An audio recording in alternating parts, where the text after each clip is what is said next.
I'm David Mitchell, 34, and for 8 years I thought I had everything: a loving wife, a stable marriage, and a quiet life after my military service.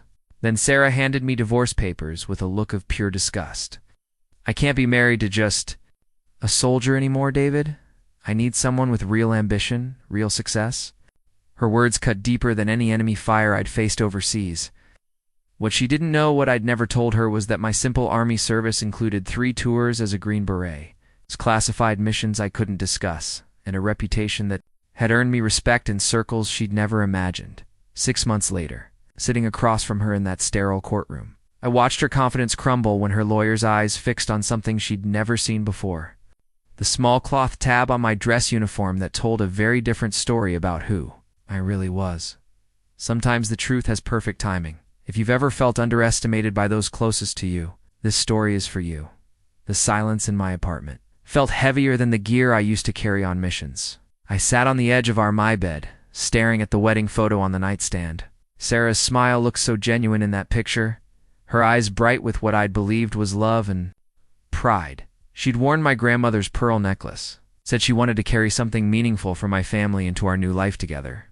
"I can't wait to be a soldier's wife," she'd whispered during our first dance, her head against my chest. "I want to support you, to be part of something bigger than myself." 8 years. 8 years of believing those words meant something. Picked up the photo, studying her face for signs I'd missed. When had the admiration turned to disappointment? When had my service uniform become a source of shame instead of pride? The change had been gradual, so subtle I'd convinced myself it was just the normal adjustment of marriage. First, it was the social gatherings. "Do you have to mention the Army?" she'd ask after parties where I'd answered someone's polite question. About my work, people don't really understand military life. It makes them uncomfortable. Then came the job suggestions. "Have you thought about getting your real estate license? My friend Janet's husband makes great money." Or, "Richard's company is always looking for security guards. The pay might be better than whatever the Army gives you." I tried to explain that I wasn't just any soldier, that my work mattered in ways I couldn't fully describe. But how do you tell your wife about classified missions without breaking federal law? How do you explain that the reason you can't talk about your job is because lives, sometimes thousands of them, depend on your silence? "You're so secretive about everything," she'd complain. "It's like you don't trust me." Trust, that word felt like a knife now. I'd trusted her with my heart, my future, my vulnerability. I'd trusted her to see past the limitations of what I could share and understand that my service meant something profound, even if she couldn't know the details. Divorce papers lay scattered on the coffee table where I'd dropped them in shock. Sarah's signature looked confident, final. She had already made her choice, probably weeks or months ago. While I'd been planning our anniversary dinner, she'd been planning her exit. My phone buzzed. Text from Jake, heard through the grapevine. "You okay, brother?" Even my military friends knew before I did. The humiliation burned almost as much as the heartbreak. In the Special Forces community, we took care of our own. We watched each other's backs, protected each other's families. But I'd failed to protect my own marriage because I'd been too loyal to my oath of secrecy. I walked to the closet and pulled out my dress uniform, still pristine in its protective bag. The ribbons and tabs told a story Sarah had never bothered to learn. Bronze Star, Purple Heart, Combat Infantryman Badge, and there at the top, the small green tab that would have changed everything if she'd known what it meant. Special Forces, Green Beret, elite soldier trained in unconventional warfare, foreign languages, medical skills, and operations that officially never happened. I'd served 3 tours, led missions that saved lives and prevented attacks on American soil. Governments had put bounties on my head. My own government had awarded me commendations I couldn't display, but to Sarah, I was just another grunt who couldn't provide the lifestyle she wanted. Murphy's Tavern hadn't changed in the 5 years since Jake and I started meeting here. Same scarred wooden bar, same faded photographs of local boys who'd served, same understanding that certain conversations stayed between these walls. Jake was already waiting at our usual table in the back corner, 2 beers sweating rings onto the wood. "You look like hell," he said as I sat down. No sugarcoating, that was Jake's way. We'd been through too much together for pleasantries. Hell. Worse. I took a long pull from the beer. "Thanks for coming." Jake studied me with the same intensity he'd used to assess threats in Afghanistan. Sergeant Major Jake Rodriguez, retired after 22 years of service, most of it in special operations. He'd been my team leader on more missions than I cared to count the steady voice in my earpiece when everything went sideways. "Tell me what happened," he said. I gave him the basics of the divorce papers. Sarah's words, the lawyer meeting scheduled for next week. Jake listened without interruption, his weathered hands wrapped around his beer bottle. When I finished, he shook his head. 8 years of marriage and she never knew. You know how it is. The clearance, the classifications, the bullshit. Jake's voice cut through my excuses. You chose not to tell her. There were ways. He was right, and we both knew it. I could have shared enough to give her a sense of my real service without violating security protocols. Other guys did it all the time. They found ways to help their families understand that their work mattered, that their deployments served a purpose beyond standard military duty. She never asked the right questions, I said weakly. Did you give her reason to?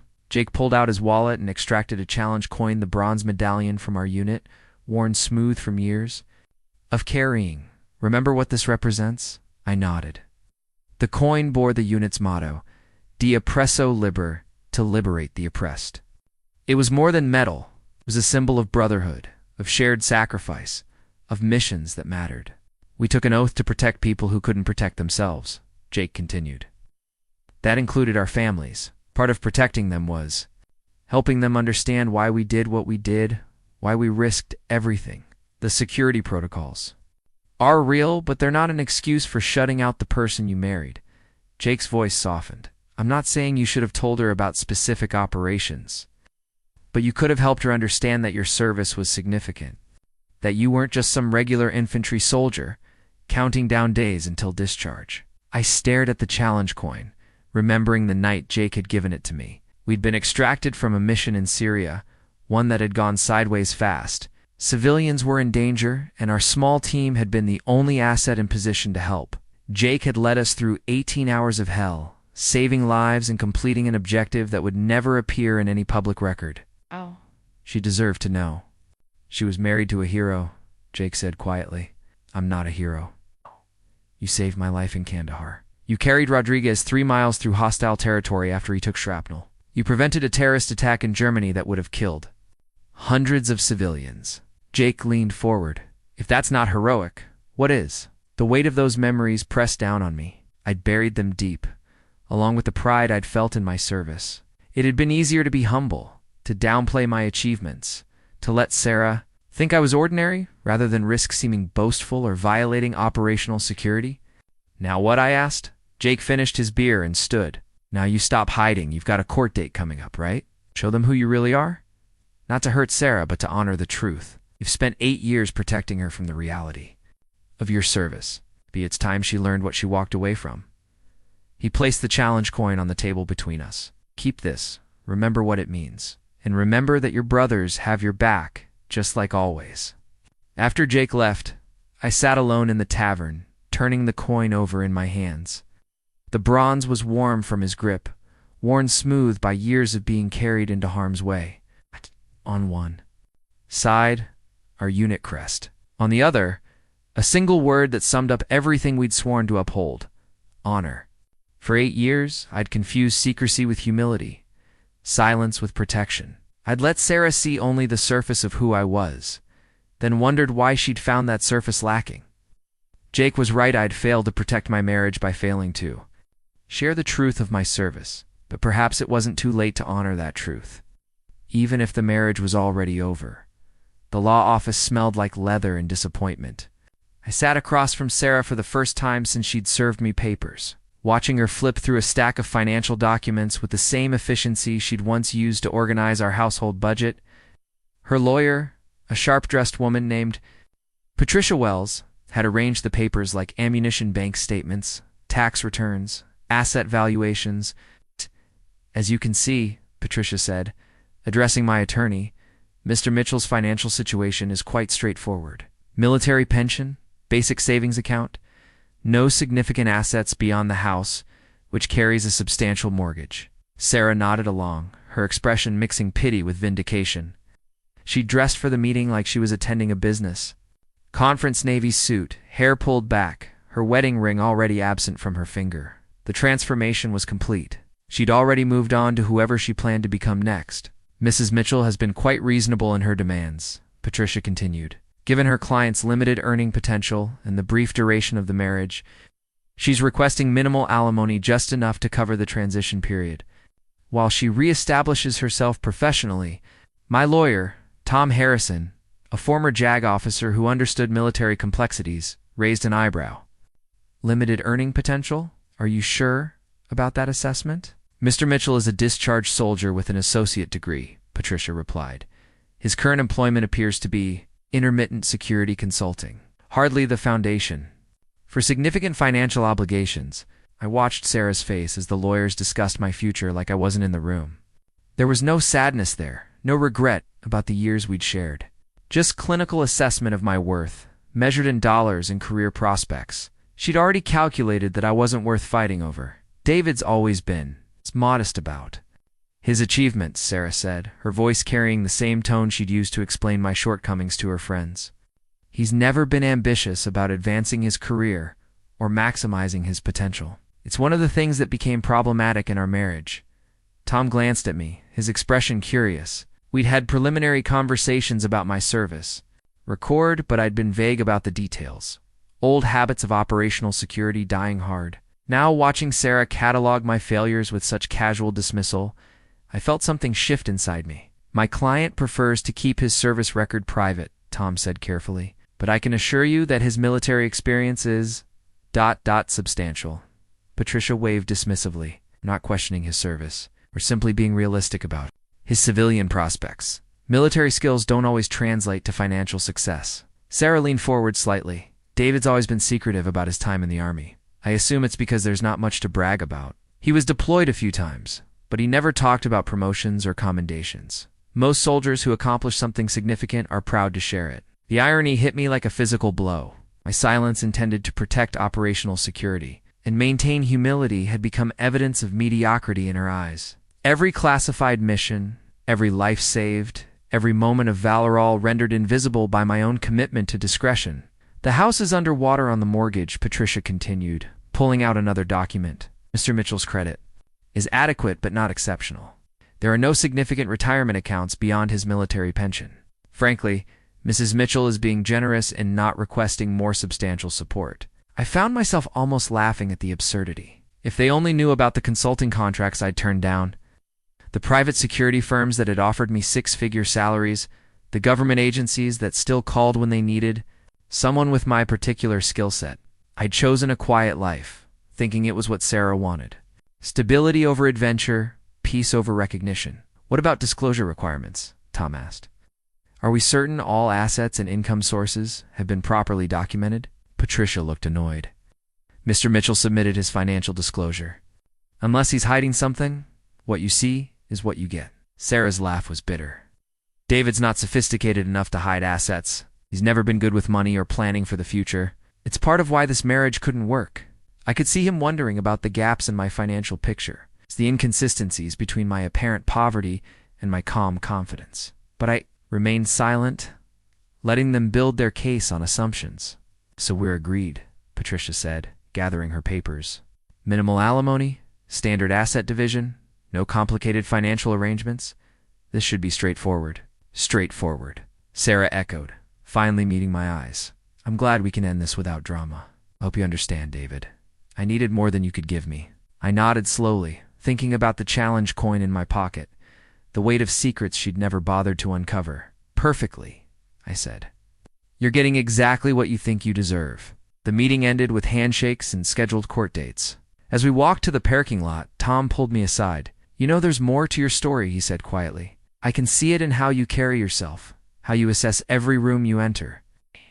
Why are you letting them underestimate you? I looked back. At the law office, watching Sarah through the window as she celebrated with her attorney, because sometimes people need to learn the truth in their own time, I said. And sometimes the truth is more powerful when it comes as a surprise. That night, I sat in my apartment surrounded by the ghosts of my service. The boxes I'd never fully unpacked after my discharge contained a lifetime of memories that Sarah had never seen. I pulled out my old medical kit, the one I'd carried on every mission, and found the patch I'd been looking for, a small piece of fabric that told a story I'd never shared. Combat Medic. The words were embroidered in simple block letters. but they represented skills that had saved lives when everything else failed. I'd earned the patch in Afghanistan during a mission that officially never happened. The memory came, flooding back with uncomfortable clarity. Our team had been inserted into a remote village where intelligence suggested a high value. Target was planning an attack on American forces. What we found instead was a medical crisis, a local epidemic that was killing children faster than the village elder could count them. The mission parameters were clear: gather intelligence, eliminate the threat, extract. Nothing about medical intervention or humanitarian aid. But when I saw the first child, a girl no more than 5 years old, burning with fever and struggling to breathe, the parameters became meaningless. "This isn't our job," Rodriguez had said, watching me kneel beside the sick child. "We're here for intel, not to play doctor." "She's dying," I'd replied, already assessing her symptoms. The training kicked in, automatically checked airway, breathing, circulation. The signs pointed to a bacterial infection that could be treated with antibiotics, but the village had no medical supplies, no way to get help. Jake had made the call that changed everything. "We've got medical supplies in the kit," he'd said. "Over the radio, Mitchell's got the training. Treat who we can, then complete the mission." For 6 hours, I'd worked in that village, using everything I'd learned in Special Forces medical training. The antibiotics in our kit weren't enough for everyone, but I'd taught the village elder how to prepare oral rehydration solutions. How to recognize the signs of severe dehydration, how to improvise treatment with local resources. The little girl lived. So did 7 other children who would have died without intervention. The intelligence we'd gathered led to preventing a major attack on a forward operating base, saving American lives. But for me, the mission's success would always be measured in the faces of those children. I'd never told Sarah about that night. How could I explain that I'd spent 6 hours saving the lives of Afghan children while officially being somewhere else entirely? How could I describe the weight of holding a dying child in your arms, knowing that your training and supplies were the only things standing between her and death? She'd wanted to know why I sometimes woke up speaking in Pashto, why I couldn't watch certain movies about war, why I insisted on keeping a well-stocked first aid kit in every room of our house. But every explanation would have led to classified territory, 2 missions that didn't exist in any public record. I picked up another item from the box, a letter from the father of a soldier I'd treated in Germany. The young man had been critically injured in a training accident, and I'd been the medic on duty when they brought him in. The letter was in broken English, thanking me for saving his son's life, for being the steady hands that had kept him alive during the flight to a trauma center. "Your husband must be very proud," the letter read, "to have such skill, such dedication to saving lives. This is a gift from God." Sarah had never seen the letter. She'd never known that her husband had been personally thanked by a general for preventing what could have been a casualty-producing incident. She'd never known that I'd been offered positions at military hospitals, that I'd turned down opportunities to serve in elite medical units because I'd thought she wanted me to pursue a quiet, civilian life. The disconnect between my public and private identity had grown over the years until it felt like 2 different people living in the same body. At home, I was David, the underachieving ex-soldier who couldn't seem to find his place in the civilian world. At work, I was David, the highly skilled operative who could disappear into any environment and complete any mission. My phone buzzed with a message from a consulting firm. "We have a situation in Eastern Europe. Your specific skill set is required. Standard rates apply." Guys. Standard rates that would have paid more for 2 weeks of work than Sarah thought I made in 6 months. I'd been protecting her from the reality of my world, thinking that a normal life was what she wanted. But in doing so, I'd made myself invisible to her, not just my achievements, but my capabilities, my value, my worth as a partner. She'd fallen in love with a soldier, then watched him become someone she couldn't understand or respect. The irony was overwhelming. I'd spent my career saving lives, protecting the innocent, serving something greater than myself. But I'd failed to save my own marriage because I'd been too committed to protecting my wife from the truth of who I was. I put the combat medic patch back in the box, but not before looking at it one more time. Tomorrow, I'd wear my dress uniform to court, and all these patches would be visible. All these stories would be told, silently but completely. Sarah would finally see who she'd married. More importantly, she'd see who she'd walked away from. The question was whether she'd understand the difference between the man she'd known and the man she'd never bothered to discover. Sarah's corner office on the 15th floor of the downtown financial district gleamed with the kind of success she'd always wanted. The polished mahogany desk held her latest achievement, a Crystal Award for outstanding sales performance that caught the morning light streaming through floor-to-ceiling windows. This was the life she'd envisioned when she'd first started questioning her marriage. Professional recognition, financial independence, respect from her peers. "You look radiant," Richard said, adjusting his Armani tie as he prepared for another client meeting. Richard Blackwood, senior partner at Blackwood & Associates, was everything David wasn't: sophisticated, wealthy, comfortable in boardrooms and country clubs. Watch cost more than David's monthly military pension, and he made sure everyone knew it. "The divorce should be finalized next week," Sarah said, straightening the award on her desk.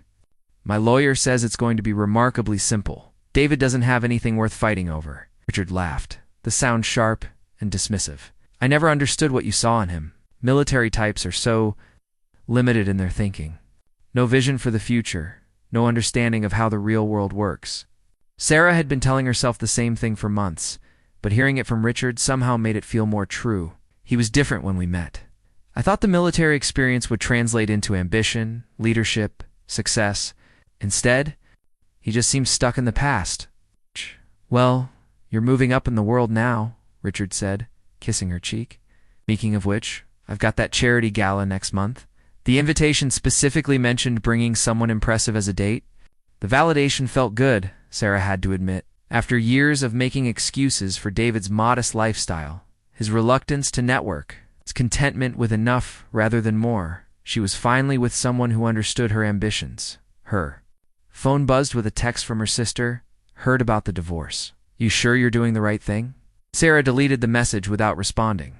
Her family had always liked David, had been impressed by his quiet competence and steady presence. They didn't understand that competence without ambition was just mediocrity and expensive wrapping paper. Mrs. Mitchell, her assistant, knocked on the door. "Your lunch appointment is here." Jennifer Walsh, Sarah's closest friend and confidant, swept into the office with the same energy she brought to everything. A successful real estate agent with a lifestyle that matched her income. Jennifer had been Sarah's biggest supporter during the divorce proceedings. "How are you holding up?" Jennifer asked, settling into one of the leather chairs across from Sarah's desk. "I know. This can't be easy, even when you know it's the right decision." "I'm good," Sarah said, and she meant it. "Better than good, actually. I feel like I'm finally becoming who I was meant to be." Jennifer nodded approvingly. "You were wasting away in that marriage. David's a nice guy, but nice doesn't pay the bills or create the life you deserve. You need a partner who matches your energy, your ambition." "That's what Richard says. He's already talking about introducing me to some of his business associates, people who could help advance my career. See, that's what a real partner does. Invest in your success, not just accept your limitations." Sarah found herself thinking about David's reaction to her professional achievements. He'd always been supportive, had celebrated her promotions and successes, but in a quiet way that somehow felt insufficient.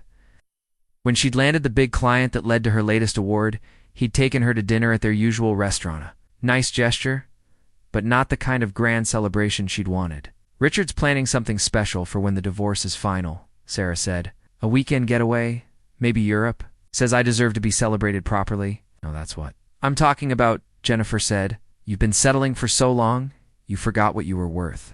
The word settling hit Sarah oddly.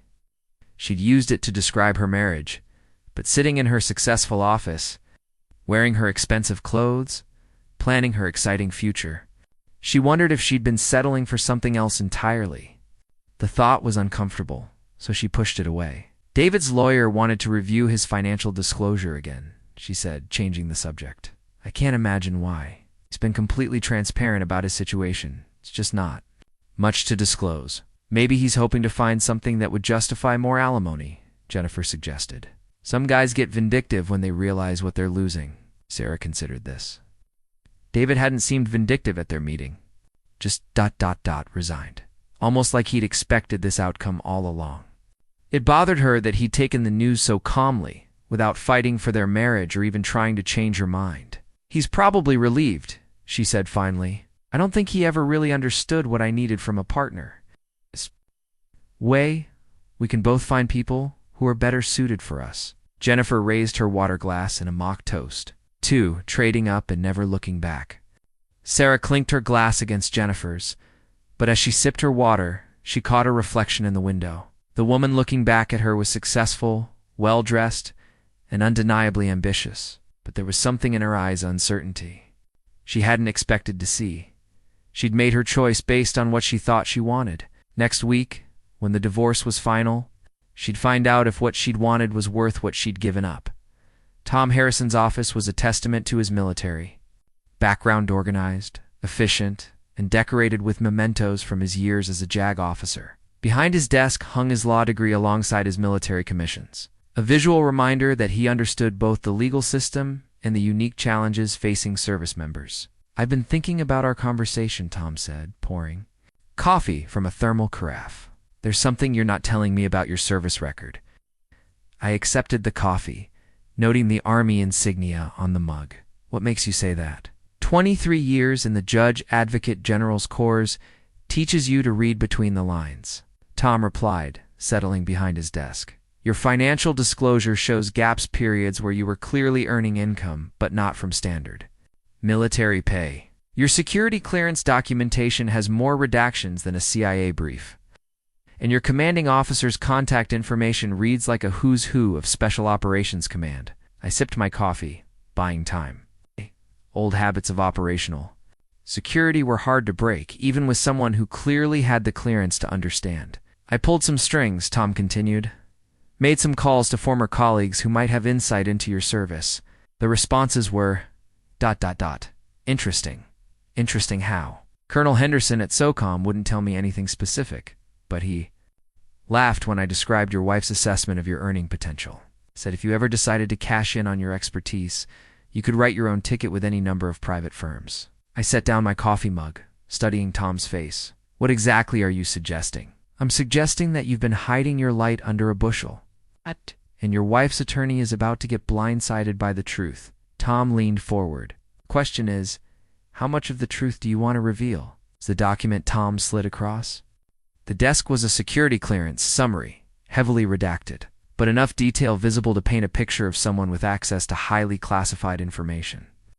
Next to it was a letter from the Department of Defense, thanking me for my continued service in a consulting capacity, and noting that my security clearance remained active. "Your wife thinks you're unemployed," Tom said, "but the DoD is still paying for your clearance updates, which means they're still using your services. The consulting work you've been doing, that's not security guard duty, is it?" I thought about the phone calls I'd been ignoring, the contracts I'd turned down, because I'd thought Sarah wanted me to live a quiet civilian life. Companies that provided security services to government agencies, private military contractors, consulting firms that specialized in risk assessment for multinational corporations. The demand for my particular skill set had never disappeared. I'd just chosen not to pursue it. "The question," Tom continued, "is whether you want to maintain your privacy or correct the record. Because right now your wife's attorney is basing their strategy on incomplete information." "What would full disclosure look like?" Tom pulled out another file, this one marked with my name. "Military records that show your actual service, history special, forces qualification, combat deployments, commendations for valor, financial records that show your real earning potential, including the consulting contracts you've been offered, character references from commanding officers who can speak to your leadership and specialized skills.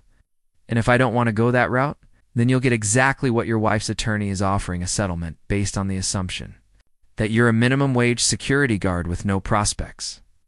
Tom's expression was serious. "But I have to ask, why are you protecting someone who's walked away from you?" The question hit harder than I'd expected. Was I protecting Sarah, or was I protecting myself from having to acknowledge how completely I'd failed to share my true self with her? "There's another consideration," Tom said quietly. "Your wife made some fairly damaging statements about your character during our meeting, about your lack of ambition, your secretiveness, your inability to provide for her needs. Those statements could be seen as defamatory, especially if they're based on false assumptions about your actual service and capabilities." I thought about the challenge coin in my pocket, about Jake's words about honor and truth. "What are you recommending?" "I'm recommending that you show up to court prepared to tell the truth about who you are and what you've accomplished. Not to embarrass your wife, but to set the record straight. You've spent your career serving others, protecting people who couldn't protect themselves. Maybe it's time to protect your own reputation. Tom stood and walked to his window, looking out at the city below. I've represented a lot of military divorces over the years. It's the ones that end badly usually involve someone who wasn't honest about who they were, inflating their importance or hiding their true value. Your case is unusual because you've been consistently undervaluing yourself. My wife wanted a normal life, I said. I thought that meant leaving the military identity behind. Did she tell you that, or did you assume it? Tom turned back to me. Because from what I can see, she left you because she thought you were ordinary. If she'd known the truth about your service, about your capabilities, about your value, would she have made the same choice? The question hung in the air between us. I'd never know the answer, because I'd never given her the chance to know the real me.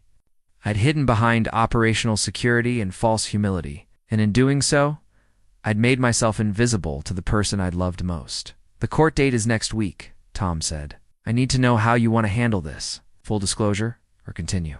With the current strategy, I stood up, decision crystallizing. Full disclosure. It's time to tell the truth about who I am and what I've done. Not for revenge, but for honor. Tom nodded, already reaching for his phone. I'll make some calls. By the time we walk into that courtroom, everyone will know exactly who David Mitchell really is. The drive to my father's house took me through the older part of town, where American flags hung from porches and support our troops stickers faded slowly on pickup truck bumpers.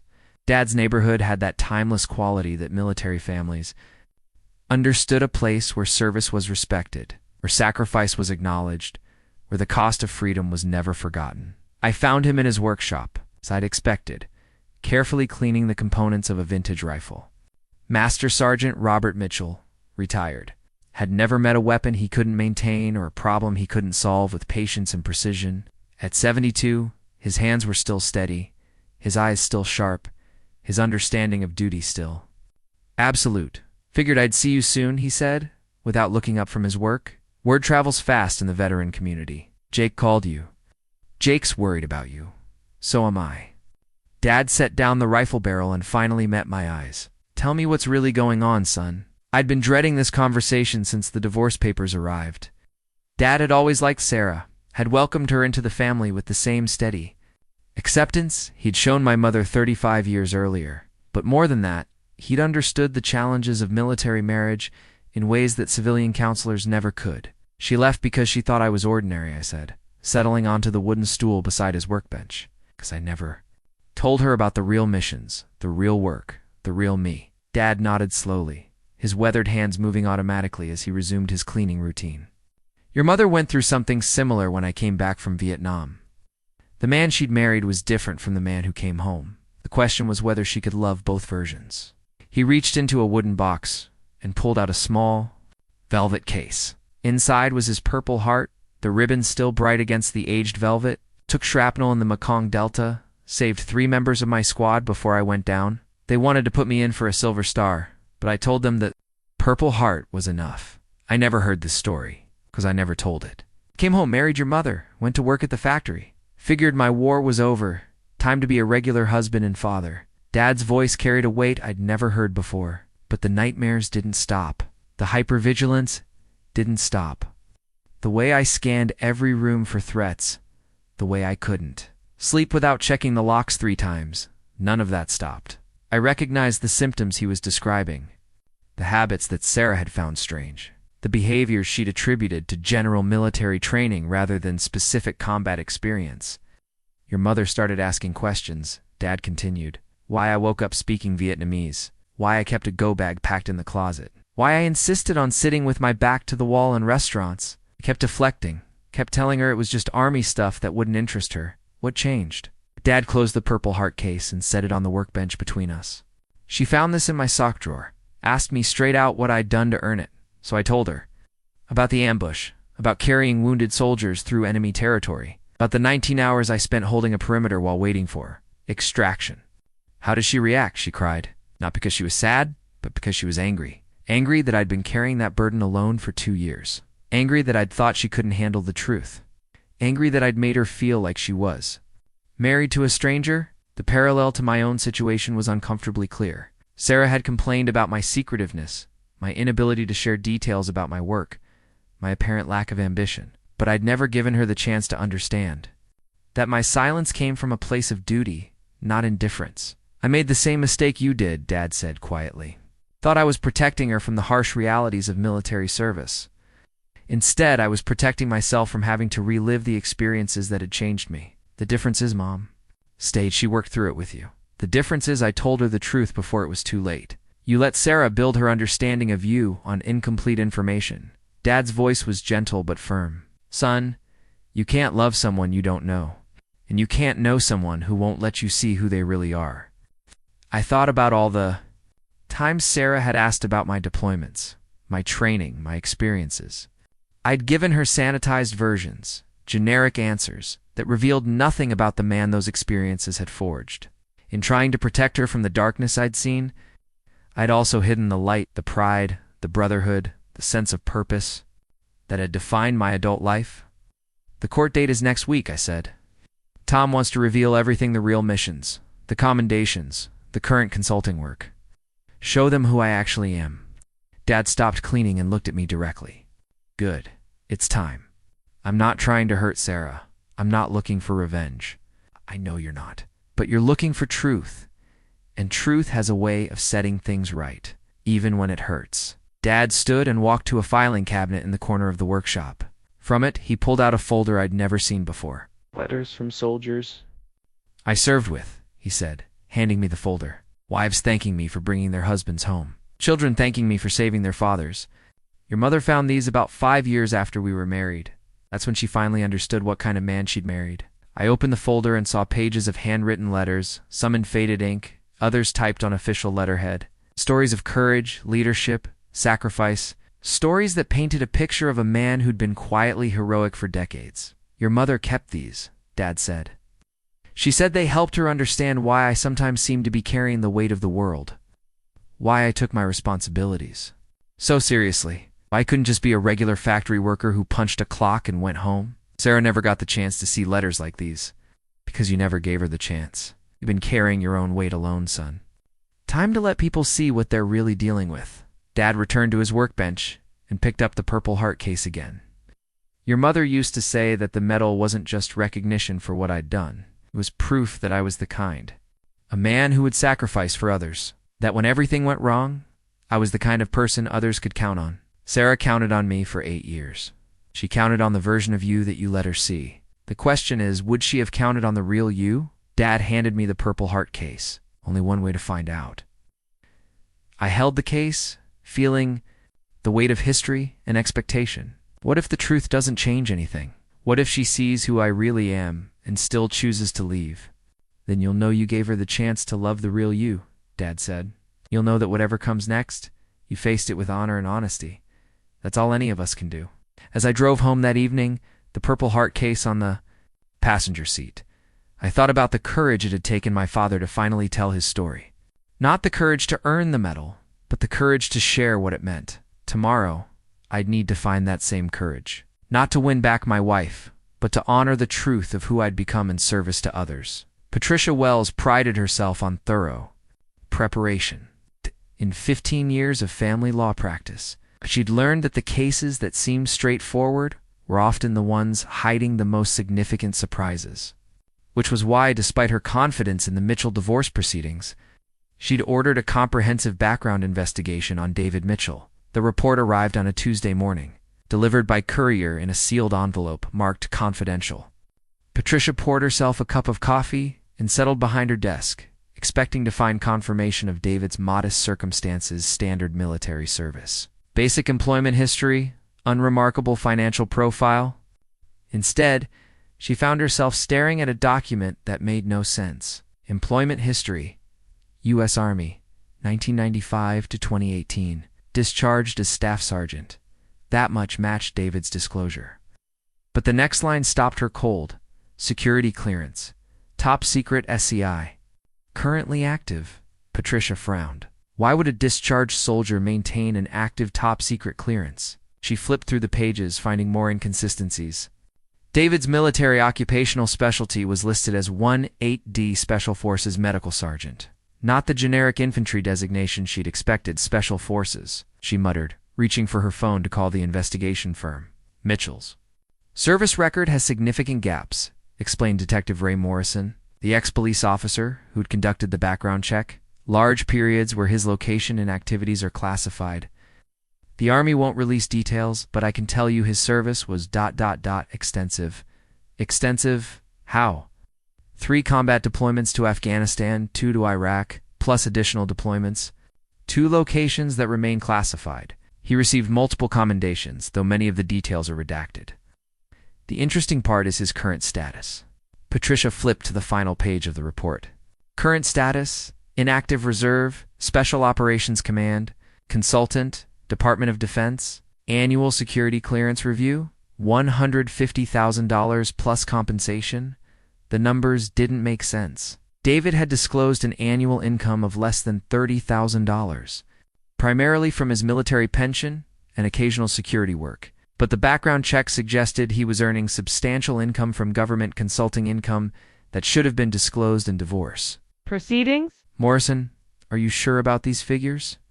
The DoD contracts are real, Morrison replied.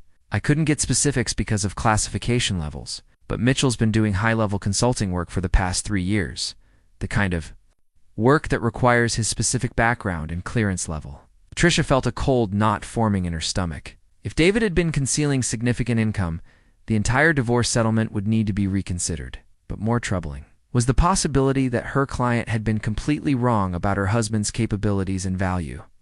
There's something else, Morrison continued.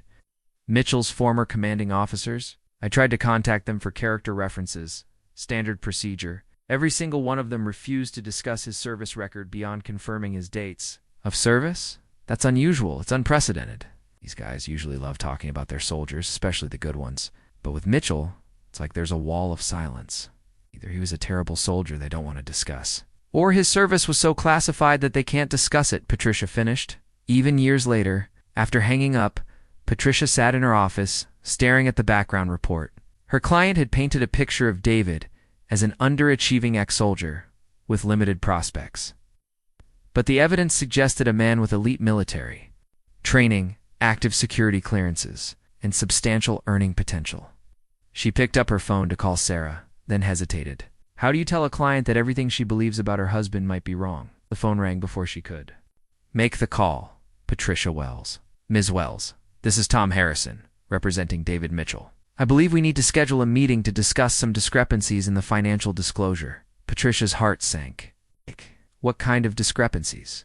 Kind that suggests your client may have been operating under some significant misunderstandings? About my client's background and earning capacity, I think it would be in everyone's interest to clarify these matters before we proceed to court. Hey, Mr. Harrison, if your client has been concealing assets or income, my client hasn't concealed anything. He's been scrupulously honest in his disclosures. The problem is that your client never asked the right questions. Tom's voice was calm but pointed. Did you know that Mr. Mitchell holds an active top-secret security clearance? That he's been offered consulting contracts worth more than your client's annual salary? That his military service included specialized training that makes him highly sought after in the private sector? Patricia looked down at the background report, seeing her case crumbling in real time. We'll need to review our position, I think. That would be wise. My client will be in court next week, prepared to provide complete transparency about his service record, his qualifications, and his earning potential. I thought your client might want to know what she's walking away from. Before she makes it final, after Tom hung up, Patricia immediately called Sarah. We need to meet. Today, there are some developments in your case that require immediate attention. 2 hours later, Sarah sat in Patricia's office, her confidence visibly shaken as she reviewed the background report. Special Forces? That's impossible. David never mentioned anything about Special Forces. According to this report, your husband served as a Special Forces medic for over a decade. He completed multiple classified deployments and maintains an active security clearance that allows him to earn substantial income as a government consultant. Sarah's face had gone pale. Told me he was just regular Army, infantry, nothing special. Did you ever ask for specifics? Did you ever inquire about his exact role or training? Double quotes. Sarah faltered. He always said his work was classified, that he couldn't talk about it. I assumed that was just an excuse for not having done anything important. Patricia set down the report and studied her client. Sarah, I need to ask you directly. How well did you actually know your husband's military service? I knew he was Deployed several times. I knew he had some kind of medical training because he was always the one who handled injuries at home. But he was so quiet about everything, so modest, I thought. She trailed off, the implications settling in. You thought his modesty indicated mediocrity? He never acted like someone who'd done important things, never bragged or told war stories. He just came home and got a regular job and lived a regular life. Patricia leaned forward. Sarah, some of the most elite soldiers are trained never to discuss their service. Operational security isn't just a guideline, it's a matter of life and death for future missions and fellow soldiers. Your husband's silence might not have been about shame. It might have been about honor. Sarah stared at the report, her hands trembling slightly. What does this mean for the divorce? It means we need to completely reassess our strategy. David chooses to reveal his full earning potential and service record in court. You're going to look like someone who abandoned a highly accomplished partner because you couldn't be bothered to learn who he really was. But he deceived me, did he? Or did you make assumptions based on incomplete information? Patricia's voice was gentle but firm. The background check shows that everything he disclosed was accurate. He just didn't volunteer information. Never specifically requested. Sarah stood and walked to the window, her reflection ghostly in the afternoon light. What do I do now? You can proceed with the divorce as planned and hope David doesn't reveal the full extent of his background. Or you can consider whether you want to try to salvage a marriage to a man you're just now beginning to understand. It's too late for that, Sarah said quietly. I've already moved on. I've already made my choice. Patricia nodded, already mentally preparing for a much more complicated court proceeding. Then you need to be prepared for the possibility that next week everyone in that courtroom, including UE, is going to learn exactly what kind of man you chose to leave. The letter arrived on a Wednesday morning, slipped under my apartment door while I was out for my daily run. Plain white envelope, no return address, my name typed on a standard label. I knew what it was before I opened it, the kind of communication that appeared in your life when certain people wanted your attention. Inside was a single sheet of paper with a message that would have seemed innocuous to anyone without my background. Mr. Mitchell, we understand you have experience with risk assessment in unstable regions. Our client has encountered some difficulties in Eastern Europe and would value your consultation. Compensation commensurate with urgency. Please contact us at your earliest convenience. Below the message was a phone number with a Virginia area code and a signature I didn't recognize. But I recognized the format, the careful language, the implication that this wasn't really a request. The private security industry operated in gray, areas that most people preferred not to acknowledge. Companies that provided consulting services. 2 government agencies, multinational corporations, and occasionally, individuals who found themselves in situations that required specialized solutions. My background made me valuable to these organizations' medical training. Combat experience, security clearance, and the ability to operate independently in hostile environments. I'd been turning down these offers for 3 years, partly because Sarah had wanted a stable, predictable life, and partly because I'd thought I was done with that world. But the fact that someone had hand-delivered this message to my apartment suggested they weren't taking no for an answer. My phone buzzed. Unknown number. Mr. Mitchell, this is regarding the letter you received this morning. Oh. The voice was professional, neutral, with a slight accent I couldn't place. I didn't respond to any letter, but you read it. So that's sufficient for our purposes. We have a situation that requires someone with your specific qualifications. The timeline is ... compressed. Not available for that kind of work anymore. Mr. Mitchell, our research suggests you may be reconsidering your career options. We understand you're going through some personal changes that might affect your financial needs. The implication was clear. They knew about the divorce, probably. Knew about the court proceedings, definitely knew more about my personal life than I was comfortable with. This was how the private sector recruited. They identified pressure points and applied leverage. Till you accepted their offers. I'm not interested, I said firmly. Perhaps you should reconsider. Our client is willing to pay $200,000 for 3 weeks of consultation, plus expenses. Plus a completion bonus that would be ... substantial. The money was ridiculous. Far more than the situation probably required. But that was the point make. An offer so attractive that turning it down seemed irrational. Especially for someone facing divorce proceedings. I'm hanging up now, Mr. Mitchell. We'll be in touch. The line went dead. stared at the letter again, noting details I'd missed the first time. The paper quality was expensive. The typing was precise, probably from a high-end printer. The delivery method suggested resources and organization. This wasn't some fly-by-night operation. This was a serious company with serious connections. I walked to my laptop and ran a search on the phone number. Nothing. The Virginia area code suggested proximity to government agencies. But that could be coincidence, or it could be deliberately misleading. The frustrating part was that 3 years ago, I would have been intrigued by the offer. The combination of challenge, compensation, and the opportunity to use my skills in meaningful ways would have been appealing. But I'd made a commitment to Sarah that I was done with that life. It's done with the uncertainty and risk that came with freelance security work. Now Sarah was gone, and the commitment that had kept me from pursuing lucrative contracts felt like a chain I'd forged for someone who'd never appreciated the sacrifice. My phone rang again. This time it was a number I recognized. "David, it's Tom. Are you at home? We need to talk about the case. About the fact that someone's been asking questions about you. Military-related questions from people who don't sound like they're working on divorce proceedings." I felt the familiar tension that came with operational awareness, the heightened alertness that had kept me alive during my military service. "What kind of questions?" "About your security clearance status, your current availability for contract work, your personal situation.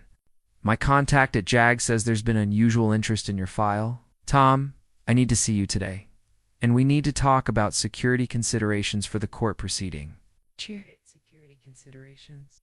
I looked at the letter again, thinking about the timing. Someone had offered me a substantial contract just days before my divorce was set to be finalized. Just as my military background was about to become public knowledge. That could be coincidence, or it could be someone positioning themselves to recruit me at a vulnerable moment. "There are people who might be very interested in making sure I remain available for certain types of work," I said carefully, "who might not want me to establish stable civilian relationships or commitments. Are you saying someone might have an interest in your divorce proceeding?" The thought had occurred to me, but I dismissed it as paranoia. Now, holding the letter and remembering the precise timing of the contact, I wondered if I'd been naive. "I'm saying we need to be prepared for the possibility that next week's court appearance might attract more attention than we anticipated, that Sarah might be walking into a situation she's completely unprepared for." As I hung up the phone, I realized that my attempt to protect Sarah from my world might have put her in more danger than honesty ever could have. The private sector companies that recruited people like me didn't just offer money, they offered problems that followed. Home complications that affected everyone in your life. Sarah had wanted to leave me because she thought I was ordinary. She was about to discover that ordinary wasn't an option when you carried the kind of background that made you valuable to people who operated in the shadows. The federal courthouse felt different this time. I'd been here before for routine legal matters, but today the building's security seemed more pronounced, the guards more attentive. Tom had arranged for us to meet early, before the other parties arrived, to review the documents that would change everything. "Are you sure about this?" he asked, spreading the files across the conference table. "Once we open this door, there's no going back." The documents told the story I'd kept hidden for 8 years. My complete military service record, unredacted and comprehensive. Combat deployments to Afghanistan, Iraq, Syria, and locations that remained classified even in this context. Medical training that qualified me to work in trauma centers. Leadership positions that had put me in charge of operations involving hundreds of millions of dollars in assets. The Bronze Star citation, read, "For exceptionally valorous actions while serving as Special Forces Medical Sergeant during combat operations in Afghanistan." Sergeant Mitchell repeatedly exposed himself to enemy fire to treat wounded soldiers and Afghan civilians, ultimately saving 7 lives during a 12-hour firefight. Never told Sarah about that night. How could I explain that I'd spent 12 hours in hell, moving between wounded soldiers under active enemy fire, performing emergency surgery in a bombed-out building while mortar exploded around us? How could I describe the weight of holding a 19-year-old's life in your hands? While bullets shattered the walls above your head, Purple Heart was for the same action, Tom said, pointing to another document. Shrapnel in your left shoulder. But you continued treating casualties until medical evacuation arrived. The scar was still visible, a pale line Sarah had asked about once. I'd told her it was from a training accident, not wanting to burden her with the reality of combat wounds. Another truth I'd kept to myself. Another piece of the man she'd married. that she'd never been allowed to see. "Now this," Tom said. "Pulling out a more recent document is where it gets interesting for our case." The consulting contract offers were extensive. Companies like Blackwater, Triple Canopy, and others had been pursuing me for years. The most recent offer was from a firm called Tactical Solutions International, a 3-year contract worth $400,000 annually, plus bonuses for specialized missions. I'd turned it down without consulting Sarah, thinking she wanted stability over income. "Your wife's attorney claimed you had limited earning potential," Tom said. "But these offers suggest you could be making more than most corporate executives."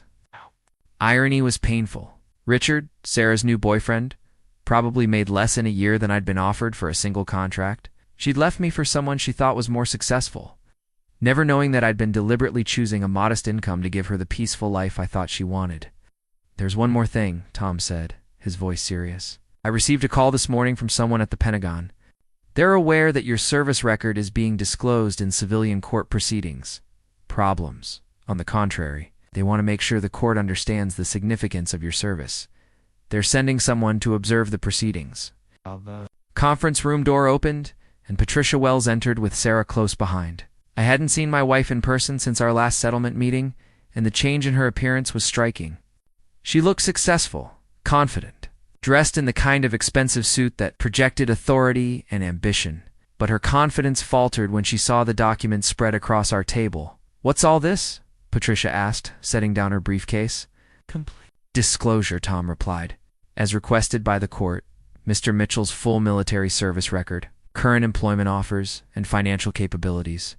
Sarah moved closer to the table, her eyes scanning the documents. I watched her face as she read the Bronze Star citation, the Purple Heart Award, the Special Forces Qualification Certificate.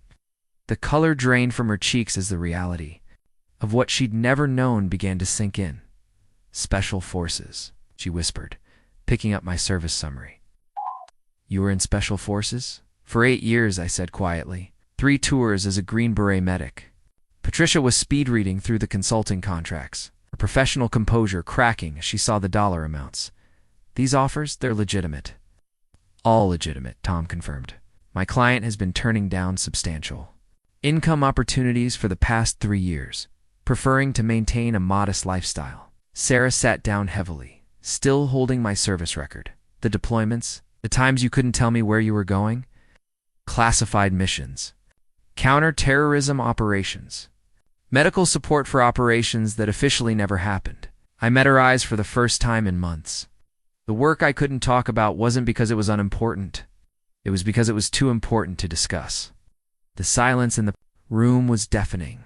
Sarah stared at the documents like they were written in a foreign language, struggling to reconcile the man she'd married with the soldier described in these official records. "You saved people's lives," she said, her voice barely audible. "Many times, in Afghanistan, Iraq, Syria, also in Germany, providing emergency medical care to soldiers injured in training accidents. And here at home, consulting on counterterrorism, medical protocols." Patricia was furiously taking notes, probably realizing that her entire legal strategy had been based on false assumptions. "Mr. Mitchell, why didn't you disclose this information during our settlement discussions?" "Because my client was honoring his wife's stated desire for a quiet civilian life," Tom answered. "He chose family stability over career advancement, thinking that was what would make his marriage successful." Sarah's hands were shaking as she set down the service record. I thought you were just a regular soldier who couldn't find his place in the civilian world." "I found my place," I said gently. "I just chose a different place than I could have had. I thought you wanted ordinary. I thought you wanted safe." The look in her eyes was something I'd never seen before. Just shock, but recognition of a profound misjudgment. She was beginning to understand that the man she'd left wasn't the man she'd thought she'd married. "The court hearing is in 1 hour," Tom said, gathering the documents. "Mr. Mitchell will be appearing in his dress uniform with full decorations. I think it's time everyone understood exactly who they're dealing with." Colonel James Harrison arrived at the courthouse 30 minutes before the hearing, his presence commanding immediate attention from the security staff. Retired after 28 years of service, he moved with the purposeful stride of someone accustomed to being the most important person in any room. His phone call had come that morning, unexpected but not unwelcome. "Mitchell, I heard you were finally telling your story," he'd said. "Thought it was time someone spoke for the record." about what kind of soldier you were. Now, standing in the courthouse lobby in his dress uniform, Colonel Harrison represented something Sarah had never seen: the military establishment's respect for her husband. The ribbons on his chest told their own story of distinguished service. But more importantly, his presence validated the significance of mine. "Sir," I said, approaching him with the automatic respect that military hierarchy demanded, "you didn't need to come." "The hell I didn't." His voice carried the authority that had commanded men in combat. "I've read your wife's statements about your character and capabilities." Time someone set the record straight about Staff Sergeant David Mitchell. Tom approached, introducing himself to the colonel. "I appreciate you coming, sir. Your testimony could be very helpful." "Not testimony," Colonel Harrison corrected. "Observation. I'm here to make sure this court understands what they're witnessing." When a Special Forces medic puts on his dress uniform, it tells a story that civilians need someone to translate. I felt the weight of my uniform differently today. The ribbons and decorations I'd earned but rarely displayed were no longer hidden. Symbols, they were public declarations of service, sacrifice, and capability. The Special Forces tab on my left shoulder felt particularly significant. That small piece of green cloth that represented years of specialized training and elite service. My phone buzzed with a text from Jake, watching from the gallery. "You've got brothers here today?" I looked around the courthouse lobby and spotted familiar faces: soldiers I'd served with, veterans who'd made the trip to show support.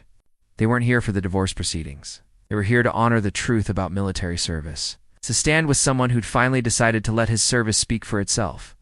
Sarah entered the courthouse with Patricia, her designer, suit and confident stride, contrasting sharply with the military bearing of my supporters. She noticed the veterans immediately, her expression shifting from confusion to something approaching concern as she realized the scope of attention this hearing was attracting. "David?" She approached hesitantly, her eyes taking in my dress uniform.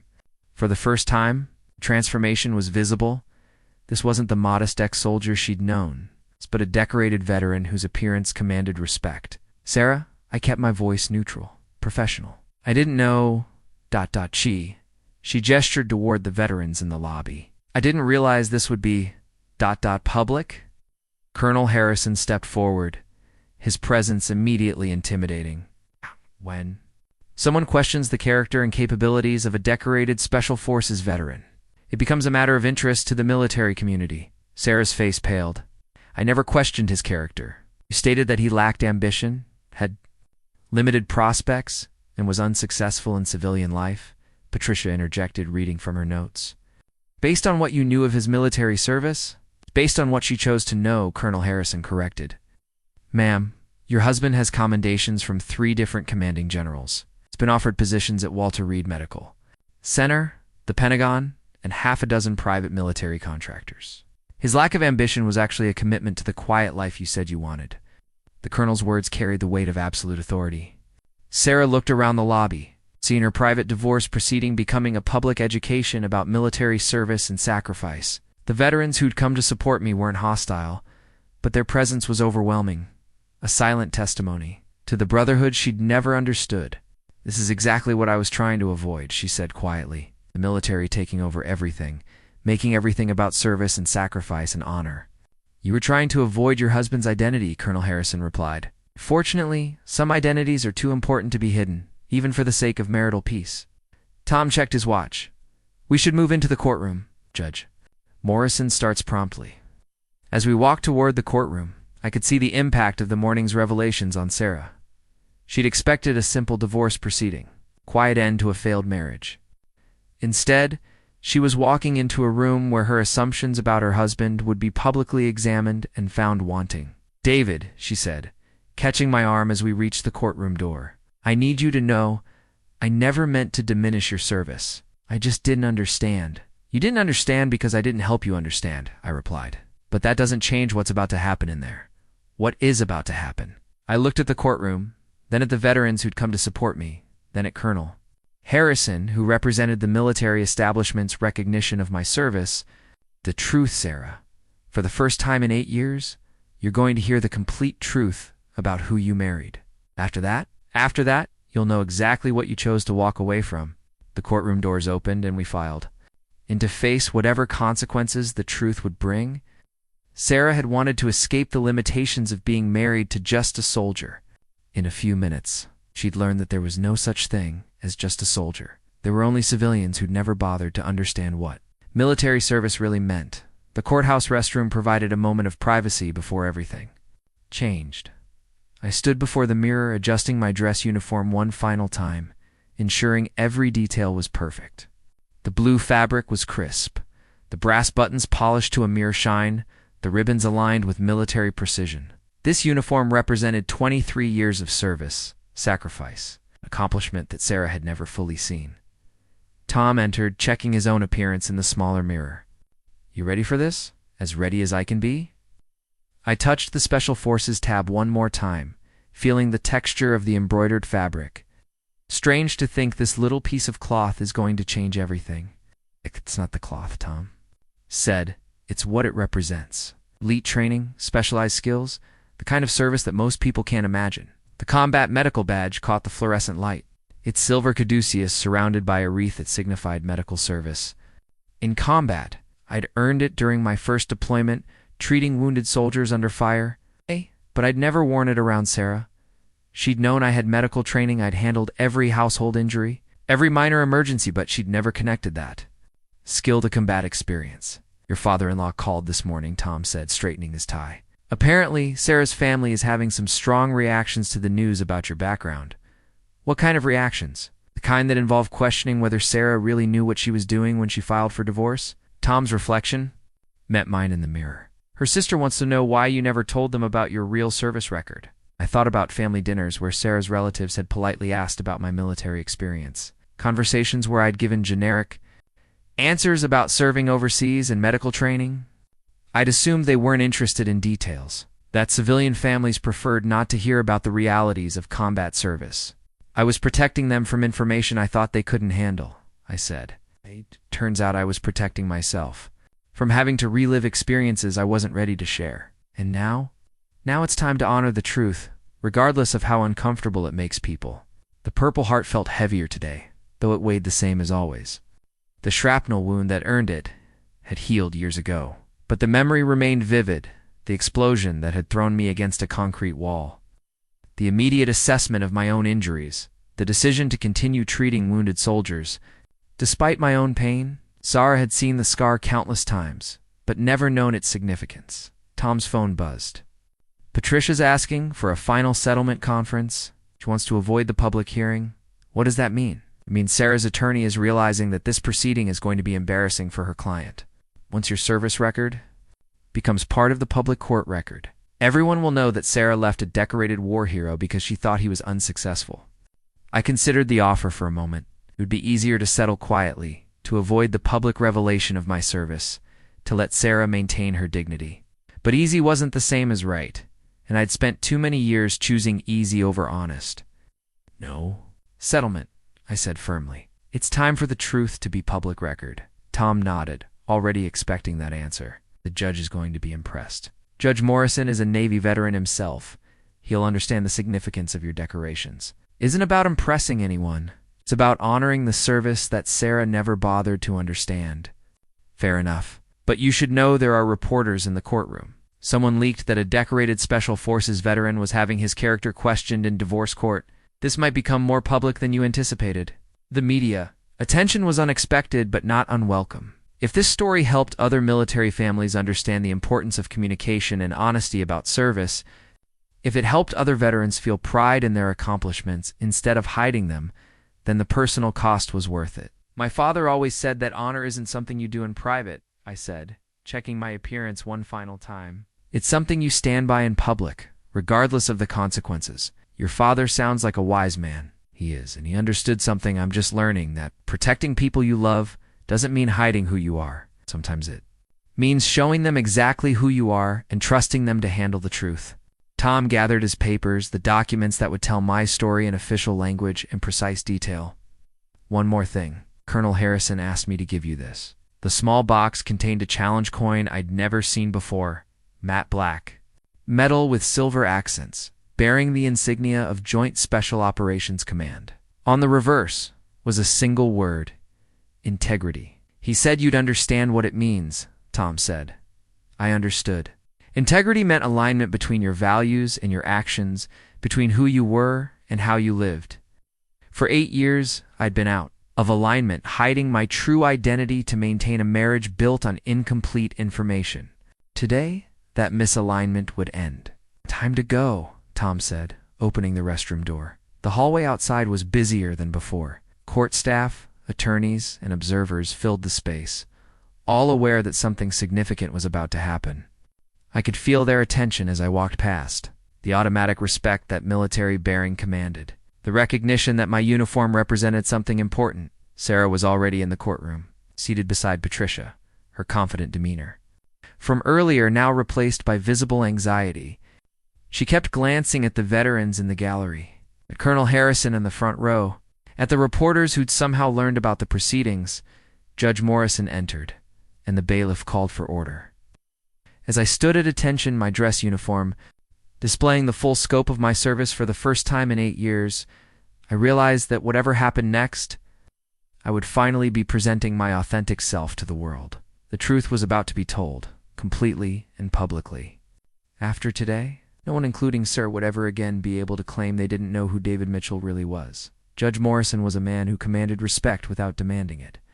20 years of naval service before law school had given him an understanding of military culture that most civilian judges lacked. When he entered the courtroom and saw my dress uniform, his expression shifted to one of professional interest. "This is the matter of Mitchell versus Mitchell," he announced, settling behind the bench. "Oh, yeah. I understand we have some additional documentation to review before proceeding with the final settlement." Tom stood, his bearing respectful but confident. "Your Honor, my client wishes to correct some misunderstandings about his background and capabilities that have influenced these proceedings." "Proceed, counselor." The next few minutes felt like watching my life unfold in slow motion. Tom presented my service record with the precision of a military briefing, each document building a picture that Sarah had never seen. The Special Forces qualification, combat deployments, the Bronze Star, the Purple Heart, the continuing security clearance that enabled high-level consulting work. Judge Morrison examined each document carefully, his naval background helping him understand the significance of what he was seeing. "Staff Sergeant Mitchell," he said, looking directly at me. "These are impressive credentials. How long did you serve in Special Forces?" 8 years, Your Honor. 3 combat deployments, multiple classified missions, and your medical training. Special Forces medic, Your Honor. Combat trauma specialist. Trained to provide emergency medical care in hostile environments. I could see Sarah's face from the corner of my eye, her expression cycling through shock, recognition, and something that might have been regret. She was finally hearing the story she'd never asked for, seeing the man she'd married, but never truly known, Patricia. Wells looked increasingly uncomfortable as the weight of her client's miscalculation became apparent. "Your Honor, while Mr. Mitchell's military service is commendable, it doesn't change the fundamental issues that led to this divorce." "What fundamental issues?" Judge Morrison asked. Mrs. Mitchell felt that her husband lacked ambition and had limited prospects for financial success in civilian life. The judge's eyebrows rose slightly. "Limited prospects?" He looked at the consulting contracts Tom had submitted. "These offer letters suggest Mr. Mitchell could earn substantial income if he chose to pursue it." "He chose not to pursue those opportunities," Patricia said, her voice less confident than before. "Why?" Judge Morrison asked, directing the question. To me, I stood, feeling the weight of every decoration on my chest. "Your Honor, my wife expressed a desire for stability and a quiet civilian life. I believed that meant choosing family over career advancement, so I turned down lucrative opportunities in favor of maintaining a modest lifestyle." "You sacrificed income for what you believed your wife wanted." "Yes, Your Honor." Judge Morrison was quiet for a moment, processing the implications. "Mrs. Mitchell, you were aware of your husband's consulting opportunities?" Sarah stood, her voice barely audible. "No, Your Honor, I thought his military service was ordinary. He never told me about the Special Forces training, or the classified missions, or the job offers." "Did you ask?" The question hung in the air like a challenge. Sarah's face flushed as she realized the implications of her answer. "He said his work was classified. I assumed that meant it wasn't important." Colonel Harrison shifted in his seat, and I could see his jaw tighten. The assumption that classified work was unimportant was exactly the kind of civilian misunderstanding that frustrated military professionals. Mr. Mitchell, Judge Morrison continued, why didn't you share this information with your wife? Operational. Security was part of it, Your Honor. But honestly, I was also trying to protect her from the realities of my service. I thought she wanted to be married to a civilian, not a soldier. But you remained a soldier, even after discharge. Yes, Your Honor. Military service changes who you are. The training, the experiences, the responsibility they become part of. Your identity. I couldn't stop being a soldier, but I could hide it. Judge Morrison leaned back in his chair, studying both parties. So we have a situation where Mrs. Mitchell left her husband because she believed he was unsuccessful and unambitious. But in fact, he was deliberately choosing a modest lifestyle to accommodate what he thought were her preferences. That's correct. Your Honor, Tom said. The judge turned his attention to the small piece of green fabric on my shoulder. Mr. Mitchell, what does that tab represent? Special Forces, Your Honor? Green Beret? And in your experience, what kind of person earns that designation? I thought about the selection process, the training, the men who'd served alongside me, someone who's been tested beyond normal limits, Your Honor. Someone who's proven they can handle responsibility, make critical decisions under pressure, and complete missions that others can't. Someone with exceptional capabilities and strong character? Yes, Your Honor. Judge Morrison's gaze moved to Sarah.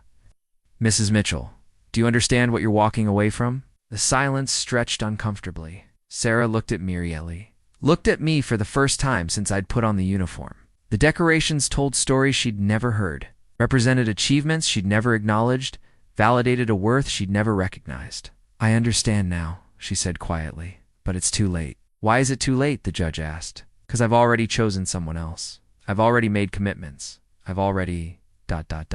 She trailed off, perhaps realizing how shallow her reasoning sounded in this context. Judge Morrison consulted his notes. The record shows that Mrs. Mitchell is seeking minimal alimony based on her assessment of Mr. Mitchell's limited earning capacity. In light of these revelations about his actual capabilities and income potential, how does counsel wish to proceed? Patricia Wells looked like she wanted to disappear. Your Honor, we would need to reconsider our position given the new information. I imagine you would. Judge Morrison's tone carried a hint of reproach.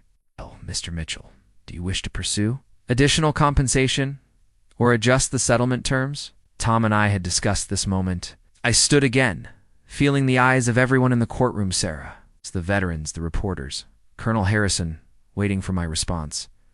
No, Your Honor.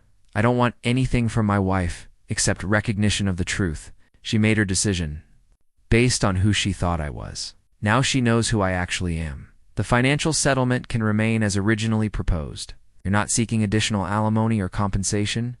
No, Your Honor. I have the capacity to support myself quite well.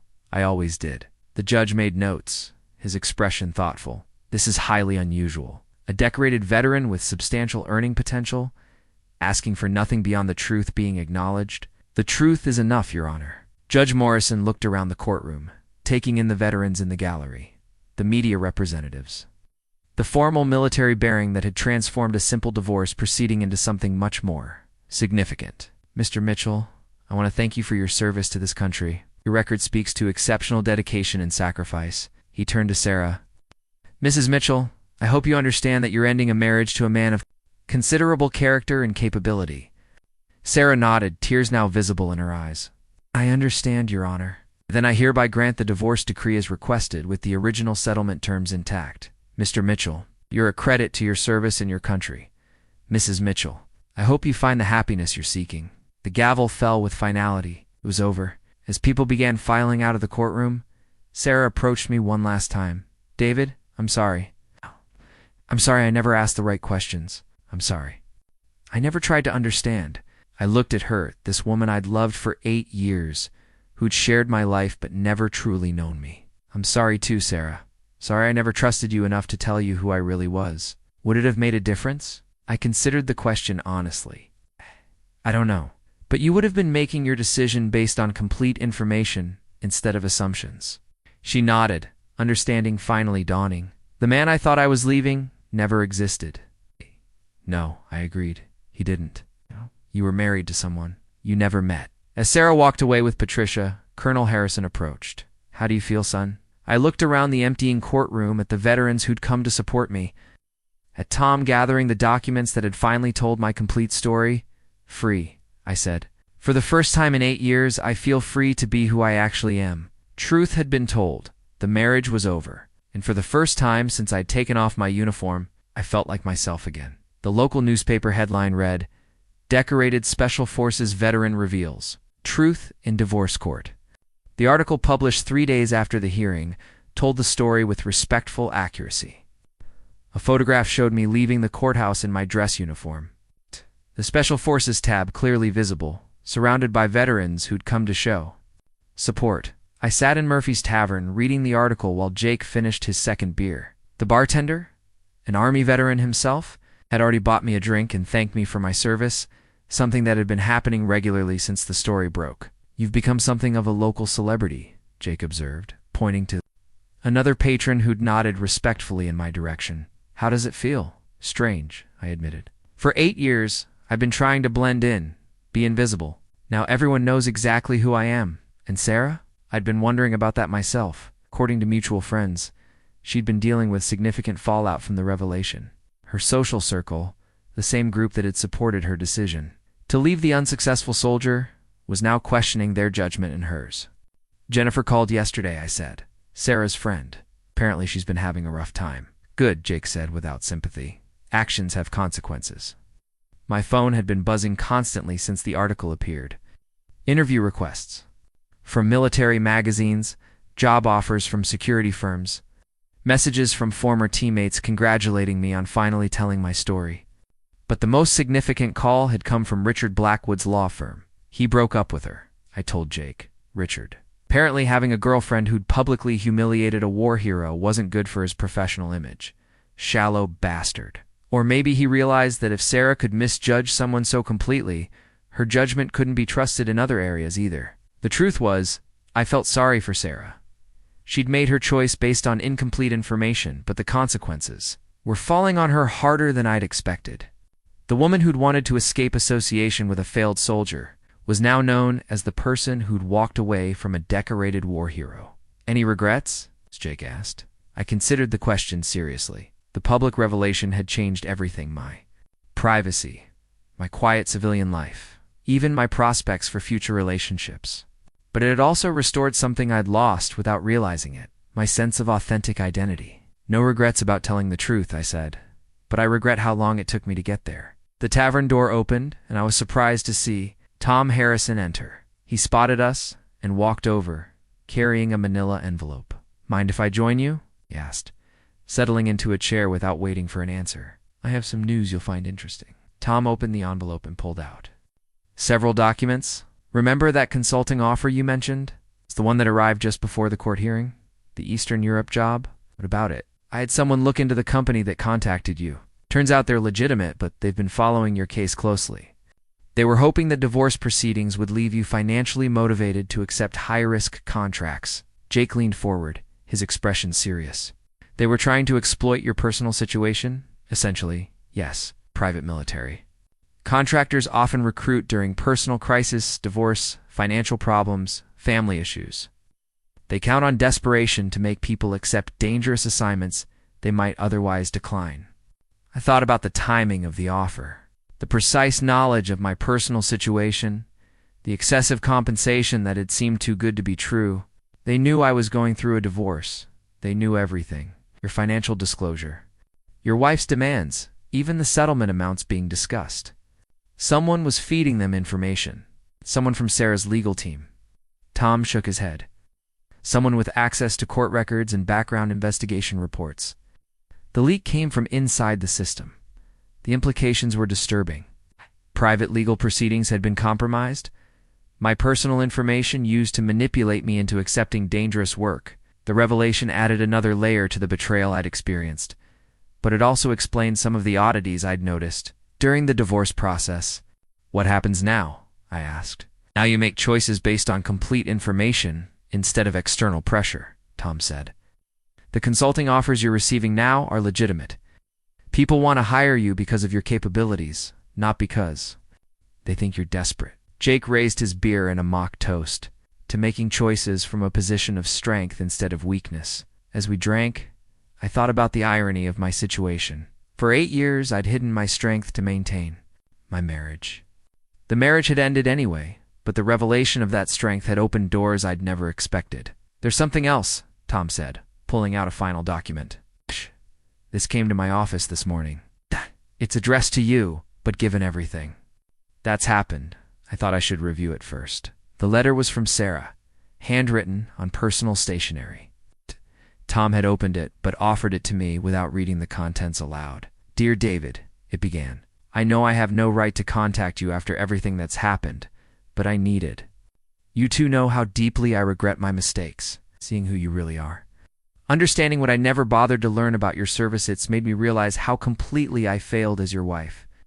I read the rest in silence. Sarah's letter was heartfelt, acknowledging her assumptions and apologizing for the public humiliation she'd caused. But it also revealed something I hadn't expected: genuine remorse for not just the divorce, but for never taking the time to know the man she'd married. "What does she want?" Jake asked. "Nothing," I said, folding the letter.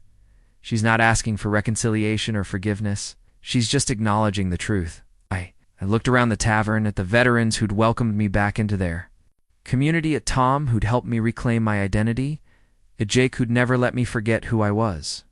This was where I belonged, among people who understood service, sacrifice, and the weight of carrying responsibility for others. "And I'm exactly where I need to be," I said. Finally, the knock on my apartment door came at 8 in the evening. 3 weeks after the court hearing, I wasn't expecting visitors, and the tentative nature of the knocking suggested someone unsure of their welcome. Through the peephole, I saw Sarah standing in the hallway, holding what appeared to be a handwritten letter. "David." Her voice was muffled by the door. "I know I don't have the right to be here, but could we please talk?"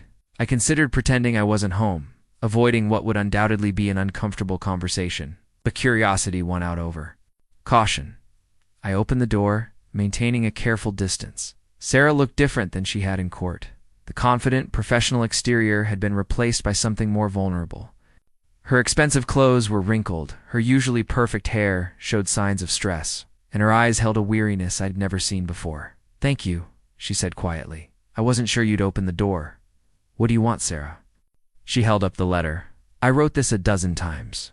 I wanted to make sure I said everything right, that I acknowledged everything I did wrong." She paused, searching my face.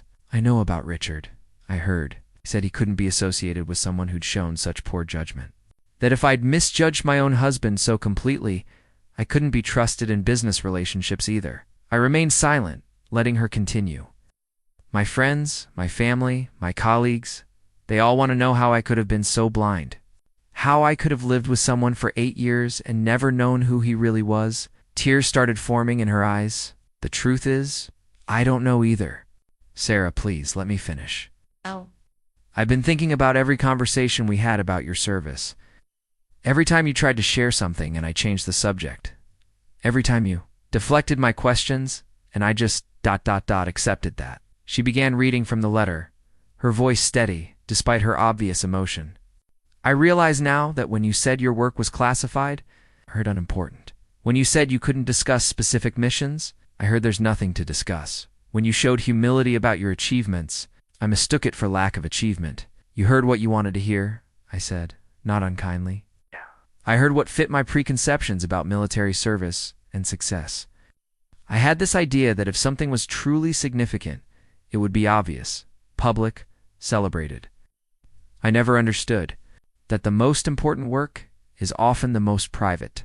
Sarah folded the letter and looked directly at me. "I know I can't undo what I've done. I know the divorce is final and you've moved on. But I needed you to know that I understand now. I understand what I lost, and I understand why I lost it. What do you understand? That I was married to a hero who was too humble to tell me he was a hero. That I was living with someone who saved lives, served his country with distinction, and sacrificed opportunities to give me the life I said I wanted." She wiped her eyes. "I understand that I threw away something irreplaceable because I was too shallow to see its value." The sincerity in her voice was unmistakable, but so was the impossibility of the situation. Too much had been said, too many choices had been made, too much trust had been broken. "Sarah, I appreciate you coming here. I appreciate the apology. But I'm not asking for another chance," she interrupted. "I know it's too late for that. Richard was right about one thing: I showed catastrophically poor judgment. The kind of judgment failure that can't be undone. Then what are you asking for? Understanding, maybe? Forgiveness if you can manage it, and maybe... double quotes, she hesitated. I mean, you could help me understand how to do better in the future. How to see people clearly instead of seeing what I expect to see. I studied her face, looking for signs of manipulation or self-serving motivation. But what I saw was genuine remorse and a kind of devastation that came from realizing you'd destroyed something valuable through your own blindness. The man you married was never a secret, Sarah. I wore my service on my sleeve, literally, when I was in uniform. The information was always available. You just never asked the right questions, because I thought I already knew the answers, because you thought the answers didn't matter. Military service, in your mind, was either heroic in an obvious way or ordinary and disappointing. You never considered that it might be heroic in ways that couldn't be publicly discussed. Sarah nodded slowly. I turned your operational security into evidence of mediocrity. They made your humility proof of failure. You made assumptions based on civilian expectations of how success should look. But military success often looks like quiet competence, steady reliability, and the absence of drama. The opposite of everything I thought I wanted in a partner. We stood in silence for a moment, the weight of 8 years of miscommunication settling between us. Sarah had come seeking understanding, but I realized I was gaining some understanding. Too, about how completely we'd failed to bridge the gap between military and civilian perspectives on value and achievement. David, is there any way? She began. No, I said gently but firmly. Whatever we had is over. The trust is broken. The choices have been made.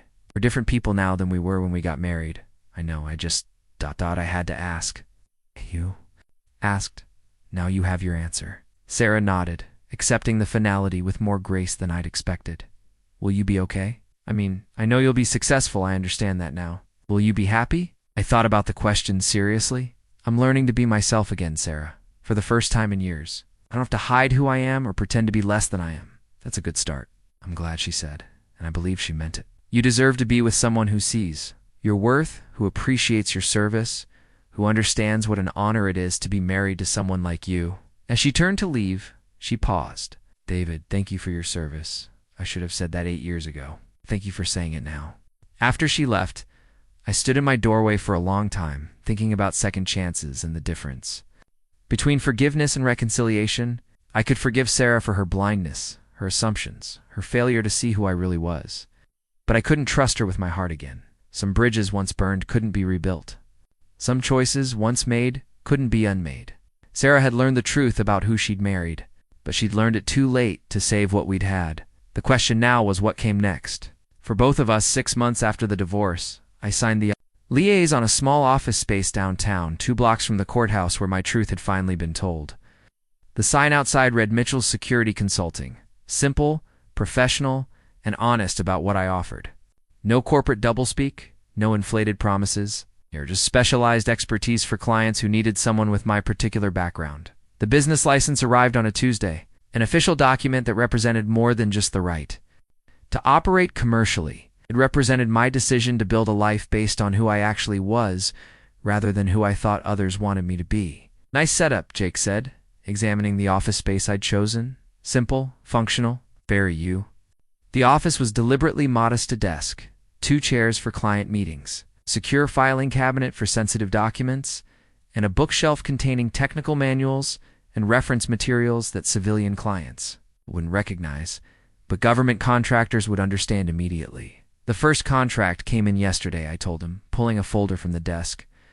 State Department needs risk assessment for a diplomatic mission to Eastern Europe. 3-week engagement, substantial compensation. It's the same region that private firm wanted to send you to. Same region. Legitimate client this time. The difference is, I'm choosing this assignment from a position of strength, not desperation. Atch. Jake nodded approvingly.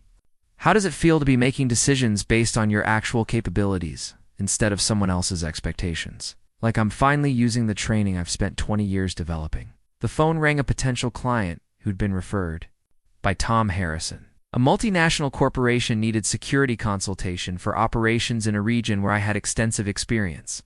The conversation was brief but promising. They understood what they needed, and I understood how to provide it. Business is good? Jake asked after I hung up. Business is consistent. Turns out there's significant demand for someone with my background who can operate independently and maintain confidentiality. I discovered something interesting about the private security consulting world.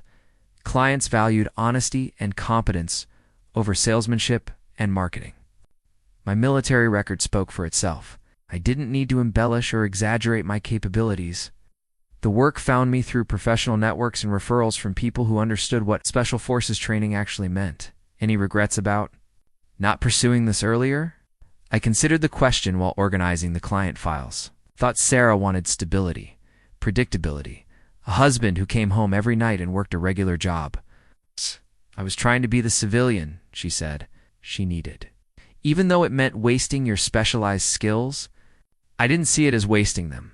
Saw it as choosing family over career. I paused, thinking about the irony. Turns out I chose neither. By hiding who I was professionally, I made myself invisible personally too. The office door opened, and a woman in her 30s entered, moving with the confident stride of someone accustomed to getting things done. She wore a business suit that suggested corporate success, but something in her bearing indicated familiarity with serious environments. Mr. Mitchell. I'm Amanda Richardson, Deputy Director of Operations for Meridian International. We spoke yesterday about the consultation project. Amanda Richardson turned out to be exactly the kind of client I'd hoped to work with, knowledgeable about security realities, respectful of operational experience, and clear about what she needed from a consultant. Our meeting lasted 2 hours, covering threat assessment protocols, risk mitigation strategies, and the kind of detailed planning that drew on everything I'd learned in Special Forces.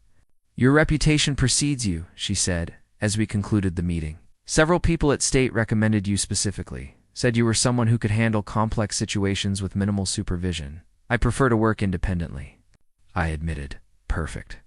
That's exactly what this situation requires. She gathered her materials. We'll have the contract ready by Friday. I look forward to working with you, Mr. Mitchell. After she left, Jake whistled appreciatively. Government contractor, security clearance, substantial compensation. This is what success looks like when you stop hiding your capabilities. This is what happens when you let your real qualifications drive your career choices, instead of trying to fit someone else's idea of normal. My phone buzzed with a text message from an unknown number. Saw the news article about your court case. Proud of you for finally telling your story. Would love to reconnect. Maria Santos.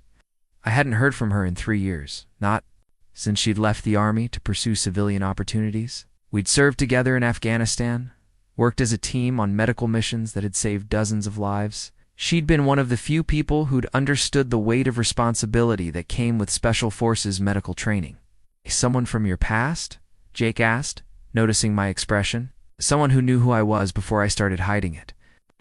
Looked around the office space that represented my authentic professional identity. Thought about the consulting contracts that utilized my real capabilities. Considered the possibility of reconnecting with people who'd known me when I was confident in my own worth.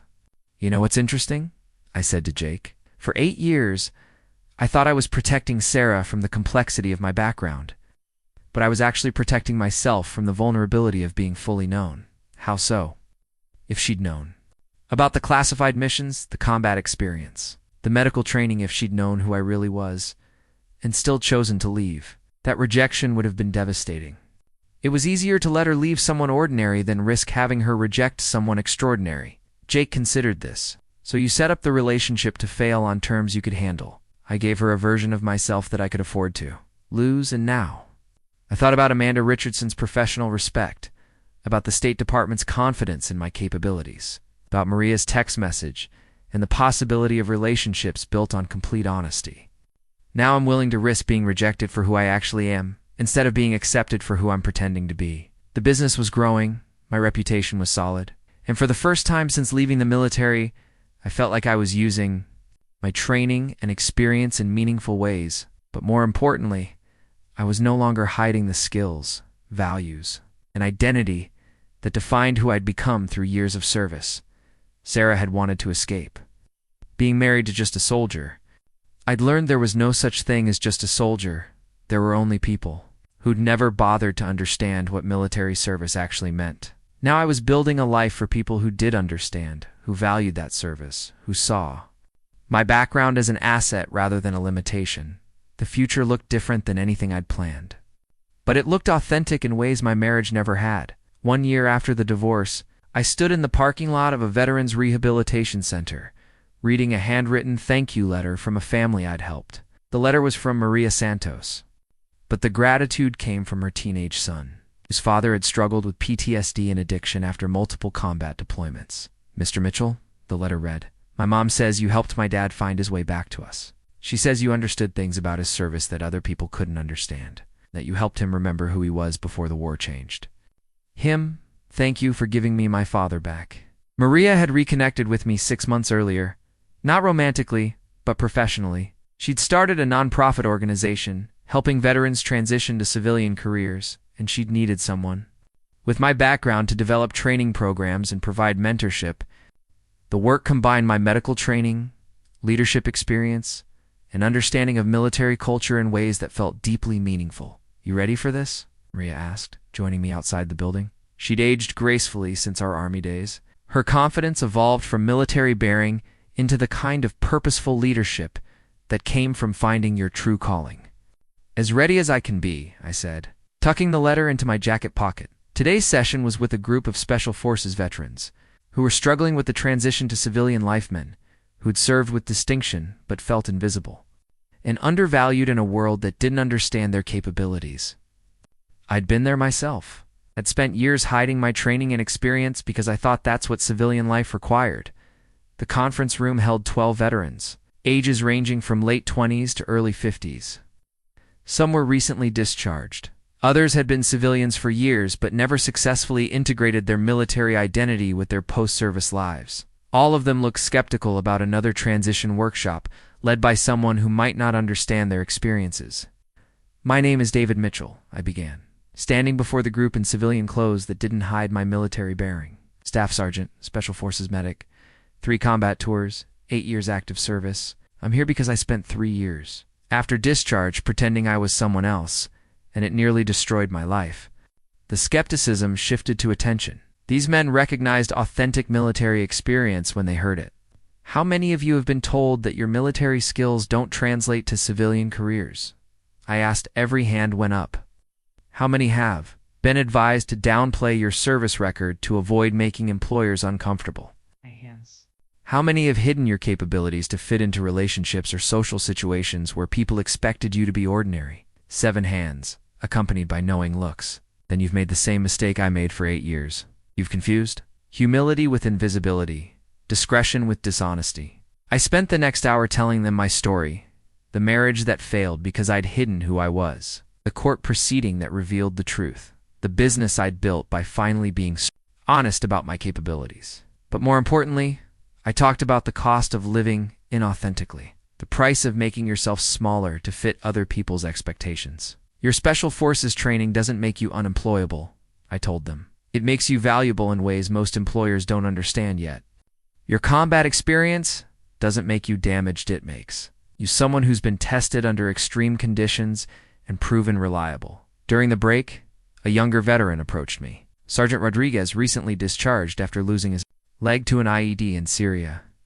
"Sir, how do you explain what we did to people who've never served? How do you make them understand that classified missions matter, even if you can't talk about them?" "You don't explain the missions," I said. "You demonstrate the qualities the missions developed in you: leadership under pressure, medical skills that save lives, the ability to adapt to hostile environments, problem-solving capabilities that work in any context. But employers want specific examples. Then give them examples from your civilian life. The emergency first aid you provided at a car accident, the leadership you showed during a crisis at work, the way you stay calm when everyone else is panicking." I paused. "Your military training shows up in everything you do, Rodriguez. You just have to help people recognize it." After the session, Maria and I debriefed over coffee in the center's cafeteria. "That was good," she said. "You needed to hear from someone who'd walked the same path." It's strange, I reflected. A year ago, I was hiding my service record to avoid making my wife uncomfortable. Now I'm using that same record to help other veterans find their value. What changed? I stopped protecting other people from who I am. I started trusting that the right people, employers, friends, potential partners, would see my background as an asset rather than a liability. My phone buzzed with a message from Amanda Richardson. New contract opportunity. High-level security.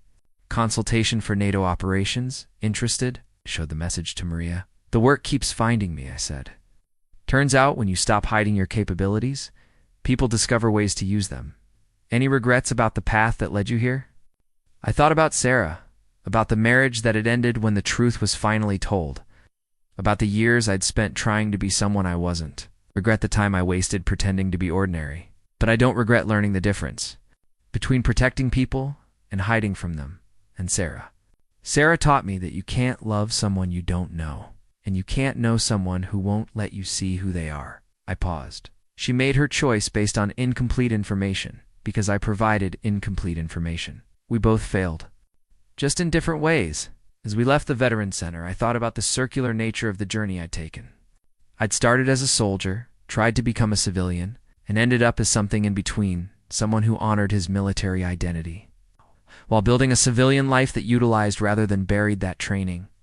The thank you letter in my pocket represented something more than gratitude for helping one family. It represented the possibility of service that didn't require hiding who you were, relationships built on complete honesty, and a life where your greatest capabilities were assets rather than secrets. A year ago, I'd been sitting in a divorce court, finally revealing the truth about who I was to a woman who'd chosen to leave rather than learn. Today, I was helping other veterans avoid the same mistake I'd made the mistake of making. Yourself invisible to make others comfortable. Sarah had left me for being just a soldier, but I'd learned that there was no such thing as just a soldier.